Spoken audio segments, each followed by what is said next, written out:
போகுது, காற்றில் இருக்கக்கூடிய ஆக்சிஜன் வாயு மட்டும் தான் போகும்.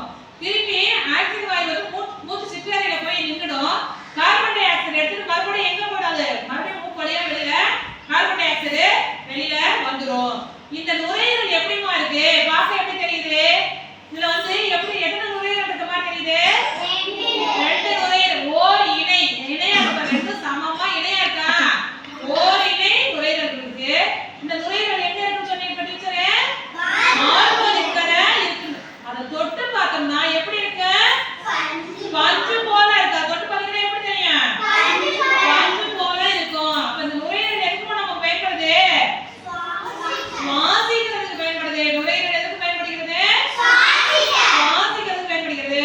இப்ப நான் டீச்சர் வந்து மாதிரி செஞ்சிருக்கேன். அதை எப்படி செய்யறேன்னு பாக்குறேன்னா, அதுக்கு முன்னாடி உங்க கையில பலூன் கொடுத்துக்கணும். அதை எல்லாரும் இங்க ஊதுன்னு பார்ப்போம். எல்லாரும் பலூன் ஊதி காமிங்க டீச்சர், அப்படி தூக்கி காமிங்க ஊதுனத. அதுக்குள்ள நான் எப்படி பலூன் இப்ப நம்ம எப்படி கொடுத்துருந்தே? ஊதுனோட அந்த பலூன் என்ன ஆயிடுச்சு? பெருசாச்சு. இப்ப அந்த பலூனுக்குள்ள என்ன இருக்குது? காற்று அப்படியே மெதுவா விடுங்க பாப்போம். இங்க பெருசா காமிங்க பாப்போம். பாருங்க, சுருங்கிடுச்சு. இதே மாதிரி நம்ம நுரையீரலுக்குள்ள காற்று உள்ளளுக்கு போகும்போது விரிவடையும், வெளியே போகும்போது என்ன ஆயிடும்? நுரையீரல் இதே மாதிரிதான் செயல்படுது. இங்க பாருங்க, இந்த நுரையீரல் மாதிரியில கீழே வந்து காற்று உள்ள இழுக்கும் போது உதரவிதானம் ஒரு பகுதி இருக்கும். அந்த உதரவிதானம் என்ன ஆகுது? காற்றை உள்ள இழுக்குது. இப்ப இழுக்கும் போது நுரையீரல் என்ன ஆகுது? அந்த ரெண்டு நுரையீரலும் விரிவடையுது. அந்த காற்றை நம்ம வெளியில விடும் போது அந்த நுரையீரல் ரெண்டு என்ன ஆயிடுச்சு? சுருங்கிடுச்சு. இப்படிதான் நம்மளுடைய நுரையீரல் வந்து என்னது ஃபங்க்ஷன் ஆயிட்டு இருக்கு.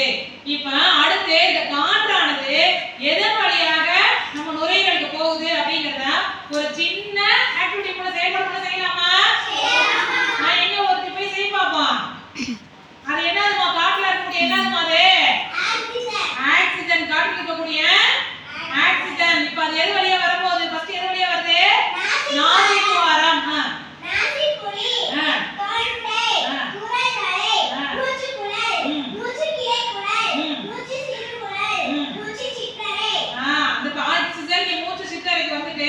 அடுத்து அங்க இருந்து எதை எடுத்து போகுது? எது வழியா போகுது? மூச்சு சிற்றறை, மூச்சு சிறுகுரல், மூச்சு கிளைக்குழல், மூச்சு குழல், குரல் வளை, தொண்டை, நாசிக்குழி, நாசித்துவாரம். கார்பன் டை ஆக்சைடு என்னாச்சு? நாசித்துவாரம் வழியா என்ன ஆயிடுச்சு? வெளியே காற்றானது போயிடுச்சு. இதுதான் நம்மளுடைய நுரையீரல் செயல்படுத்துறத நல்லா தெரிஞ்சுக்கிட்டீங்களா? இப்ப நுரையீரல் எப்படிமா இருக்கும் நம்ம படிச்சோம்?